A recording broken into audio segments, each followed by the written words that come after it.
Papa, Ja. gestern bist du zur Mannschaft gekommen, wie haben dich die Jungs empfangen und wie sehr freust du dich jetzt, dass es wieder losgeht, dass die neue Spielzeit ansteht?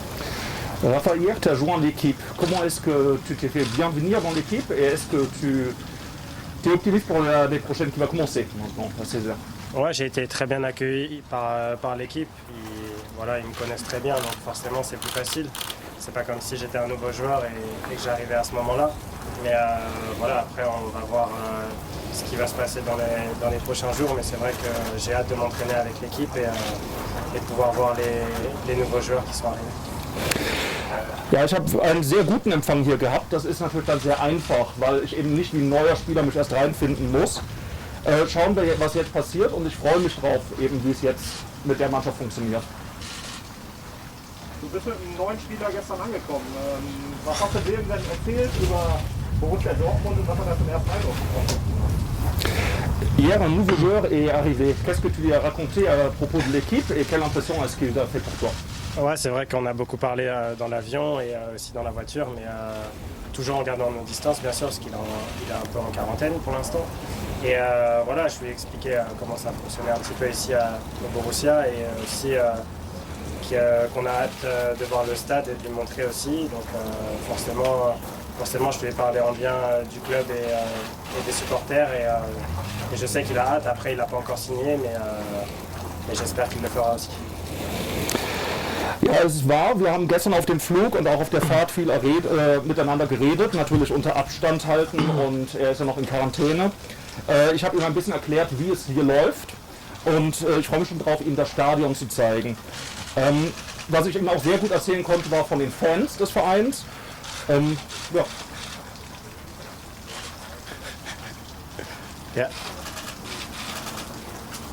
Die Europameisterschaft war ja für dich eine Enttäuschung. Du seid ja früh ausgeschieden. Wie lange hast du gebraucht, um das zu verarbeiten?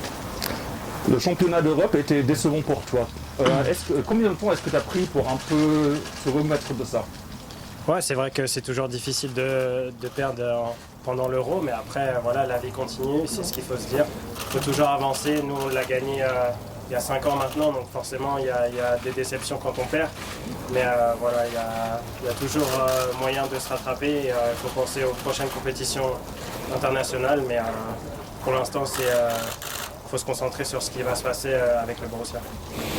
Ja, es ist wahr, zu verlieren ist natürlich immer schwer, aber das Leben geht weiter. Vor 5 Jahren hatten wir gewonnen und man kann halt nicht jedes Mal gewinnen. Insofern müssen wir jetzt an das nächste internationale Turnier denken und jetzt muss man sich erstmal konzentrieren auf das, was mit Borussia stattfindet. Was hättest du dir diesbezüglich für Ziele für die kommende Saison als Mannschaft? C'est quoi tes buts personnels pour ça? Le but personnel, c'est d'être le moins blessé déjà. Comme l'année passée, j'ai peut-être été une seule fois blessé. Et après, forcément, de jouer le mieux possible et d'être le plus utile à l'équipe, comme je l'ai été par le passé. Et, voilà, c'est vraiment mes objectifs personnels, mais ça passe par des résultats collectifs d'abord. Okay. Mein Ziel ist es vor allem, möglichst wenig verletzt zu sein, damit ich am besten spielen kann und damit ich am meisten Nutzen für das Team bringe. Und das sind meine persönlichen Ziele jetzt. Aber natürlich ist Erfolg eine Kollektivleistung. Marco Reus hat gestern davon gesprochen, dass ihr mehr Konstanz braucht, sowohl jeder Einzelne von euch als auch die gesamte Mannschaft. Wie kann man diese Konstanz jetzt voranbringen? Marco Reus hier disait qu'il faut de la constance au plan personnel et pour l'équipe en entier. Comment obtenir ça?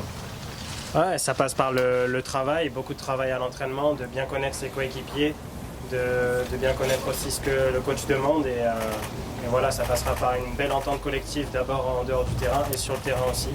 Et voilà, on va donner le maximum pour faire une belle saison cette année. Mais déjà, oui, ça va commencer très vite avec la Super Coupe. On aura peut-être un titre à gagner dès le début. Donc forcément, voilà, on est très concentré sur notre travail. Je sais que j'ai vu quelques vidéos des entraînements et des matchs aussi. Donc forcément, voilà, je sais qu'on a une très bonne équipe, mais après, tout passe par le travail. Also alles geht nur durch Arbeit. Wir müssen trainieren, wir müssen uns kennen, sowohl auf dem Feld und auch wissen, was der Coach will, als auch abseits des Feldes sich kennenlernen und eben sich verstehen lernen. Jetzt ist demnächst das erste Turnier, Supercup, wo wir durchaus eine Chance dann haben, wo ich jetzt auch schon Videos studiert habe und sehe, wir sind eigentlich eine sehr gute Mannschaft. Also es spielt einfach alles auf der Arbeit und im Training. Aber Sie sind Linksverteidiger, der denkt wie ein Mittelfeldspieler. Manchmal spielt wie ein Mittelfeldspieler. Wo fühlen Sie sich am wohlsten auf dem Platz? Parfois vous êtes défenseur gauche, mais vous jouez, pensez parfois comme un joueur central. Où est-ce que vous vous sentez le plus à l'aise sur le terrain?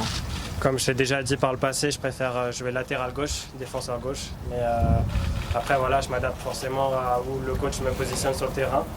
Mais c'est sûr que j'aime beaucoup jouer au milieu aussi, toucher beaucoup de ballons, être utile à l'équipe. Mais voilà, le coach a des idées et moi je les respecte et peu importe là où il me mettra et s'il décide de me faire jouer forcément, je donnerai tout, peu importe la position. Mais c'est vrai que ma position préférée c'est défenseur gauche. Also meine Lieblingsposition ist Linksverteidiger, aber ich muss mich da anpassen und da spielen, wo der Coach es will. Die Entscheidung muss ich respektieren, wenn er mich überhaupt spielen lässt. Und dann natürlich am liebsten eben links. Sascha, du hast den Trainer angesprochen, Marco Rose ist jetzt neu. Hat er mit dir schon über seine Spielphilosophie gesprochen, was er von dir erwartet und was denkst du? Wir kennen ihn ja aus den Duellen mit Borussia Mönchengladbach, wie gut diese Spielidée, die er hat, auch zu dir persönlich passt. Tu as déjà mentionné l'entraîneur. Est-ce que tu as déjà eu l'occasion de discuter avec lui sur sa philosophie du jeu et comment ça va avec aussi le Borussia? Tu connais un peu la... Bon, pour est-ce que t'as l'instant, déjà ouais, discuté? j'ai pu discuter avec lui, mais pas forcément sur ses principes de jeu et de ce qu'il veut faire sur le terrain. Après, avec mes coéquipiers, je l'ai déjà fait. Et, mais voilà, j'attends de faire plusieurs réunions avec toute l'équipe pour comprendre sa manière de fonctionner et comprendre comment il veut jouer sur le terrain. Mais voilà, tout le monde a des avis positifs sur lui et j'espère avoir la même chose. Okay. Wir haben natürlich schon miteinander geredet, aber noch nicht über seine Spielphilosophie als solche. Natürlich gibt es jetzt viele Mannschaftsbesprechungen, wo man dann miteinander eben klar wird, wie das gewollt ist, seine Art zu funktionieren, seine Vorgehensweise. Ja. Ihr habt jetzt junge Spieler bekommen aus Frankreich, seid zwei in der Zahl und einer sitzt schon vorne mit dabei.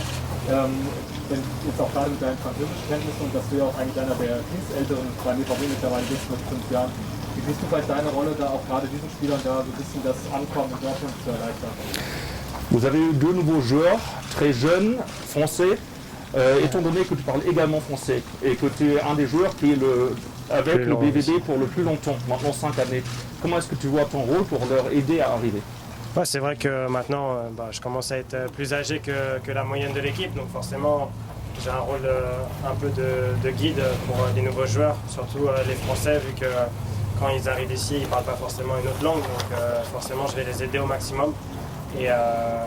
Et voilà, je pense qu'ils vont aussi prendre des cours d'allemand, comme je l'ai pris aussi. Là, j'arrive à parler français avec vous, mais je comprends la plupart des questions, c'est pour être sûr. Mais voilà, je vais jouer mon rôle de guide pour eux et essayer de les aider au maximum. Ja, ich bin jetzt wirklich älter als der Durchschnitt in der Mannschaft und ich werde eine Rolle so ein bisschen als Führer, als Guide einnehmen. Das Thema ist natürlich Sprache, aber wir werden natürlich auch schauen, dass die beiden sehr schnell Sprachkurse nehmen, genauso wie ich selbst auch Sprachkurse besucht habe. Also ich rede jetzt hier Französisch der Sicherheit halber, aber grundsätzlich könnte ich hier die meisten Fragen auch verstehen. Und insofern vermute ich, dass mit den Kursen auch die beiden bald ankommen werden. Ja. Gut. Können Sie uns eine Anekdote über Danak von Zagadou erzählen? Est-ce que vous pouvez nous raconter une anecdote sur Dan? Non, sur Dan, bon, un jour on était à une réunion avec le coach, il y avait Axel, moi et Dan, et le coach nous a montré une vidéo individuelle, on va dire, et malheureusement il y avait un miroir derrière le coach, et en fait j'ai regardé Dan dans le miroir, et on s'est regardés tous les deux, et on a commencé à rigoler, et tous les deux on pouvait plus s'arrêter alors qu'on était juste avec le coach. Mais c'était avec Lucien Favre, mais il comprenait pourquoi on rigolait, et donc il n'y a pas eu de problème. Mais c'est vrai que c'était un jour très marrant pour nous, et ça se passe comme ça souvent avec Dan. Wir hatten einmal eine Besprechung mit dem Coach, damals noch Lucien Favre, mit Axel, mit Dan und mit mir, in dem der Coach uns ein Einzelvideo gezeigt hat. Und hinter ihm war ein Spiegel. Und wir haben uns in dem Spiegel gegenseitig angeschaut und mussten lachen und konnten gar nicht mehr aufhören. Und es hat zum Glück keine Konsequenzen gehabt, aber es war natürlich eine sehr witzige Zeit im Team. Und so geht es immer öfter bei uns. war Ja. jetzt sehr lange verletzt. Hast du während der Zeit auch Kontakt zu ihm gehabt? Habt ihr da untereinander auch versucht, euch ein bisschen, ja, oder hast du versucht, ihn ein bisschen aufzubauen? Maintenant, il était blessé pendant très longtemps. Est-ce que vous avez gardé contact et est-ce que tu as essayé de le supporter un peu pendant ce temps? Ouais, je lui ai envoyé quelques messages, mais après, j'ai pas forcément insisté parce que je sais que moi, par exemple, quand je suis blessé, j'aime pas qu'on me demande tous les jours comment ça va, surtout sur une longue blessure. Il faut le laisser le temps de revenir à son meilleur niveau et voilà, et je pense que mentalement, il avait besoin aussi de repos à ce niveau-là. Et voilà, j'ai essayé de le supporter comme je pouvais avec des petits messages de temps en temps, mais voilà, je le sais déjà. Also ich habe ihm natürlich Nachrichten geschickt und versucht von Zeit zu Zeit mal nachzuhaken und aufzubauen mit Nachrichten. Aber grundsätzlich mag ich es selbst nicht, wenn man gerade bei längeren Verletzungen immer wieder nachfragt, wie es ihm jetzt gerade geht. Man muss ihm ein bisschen die Zeit geben und ihm auch die Gelegenheit geben, mal mental eine Pause zu machen und nicht ständig schreiben, auch wenn ich natürlich ab und an mich gemeldet habe.